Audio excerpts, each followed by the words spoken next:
I'm the Big Shot Critic, and today...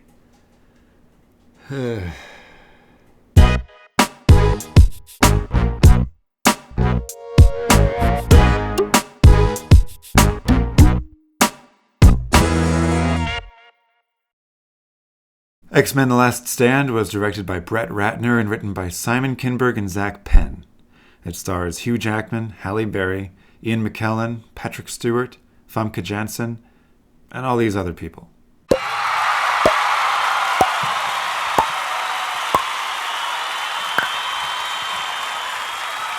X-Men 3 came at an interesting time for superhero movies. They were actually dying out.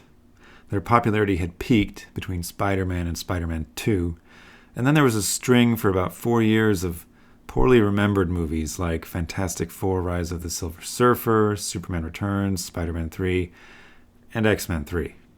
They all seemed like they were going to drive the genre right into the ground. Remember, this was before Iron Man and The Dark Knight brought new life to the genre. I tell you this because most people think the campiness is what makes some of these movies so bad, but the campiness is just incident to the era. X-Men 3 is bad for its own reasons. The red flags start with the poster. I get that Hugh Jackman and Halle Berry were very hot stars in 2006, but this is an X-Men movie, and Professor X is barely in it, shoved in the corner. He's also given 12th billing. It's not just the poster. In the movie, roles are rearranged like crazy to make room for Jackman and Berry. Most notably, Cyclops is no longer the leader, and Professor X is no longer the guiding light. They're both pretty well shoved aside. Logan and Storm pick up the slack, of course, which flies in the face of not only the comics, but the previous films as well. Character makes way for star power.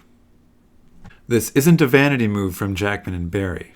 All evidence in this movie and in the years since release suggests that the problems with X-Men 3 are the fault of Brett Ratner and Simon Kinberg.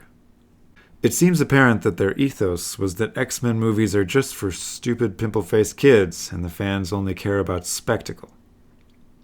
That's why the action scenes show a high degree of effort and the character scenes don't. That's why the President of the United States is played like a character out of Pinky and the Brain. That's why we get a small role from the boy band edition of Ben Foster. And that's why Jackman and Berry headlined the movie instead of Stewart and McKellan. The result is a disaster. Not only is it a dramatic failure, it is an insult.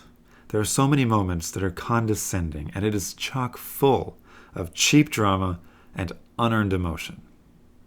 Speaking of cheap drama and unearned emotion, and character making way for things, Jean Grey is all over the place in this movie.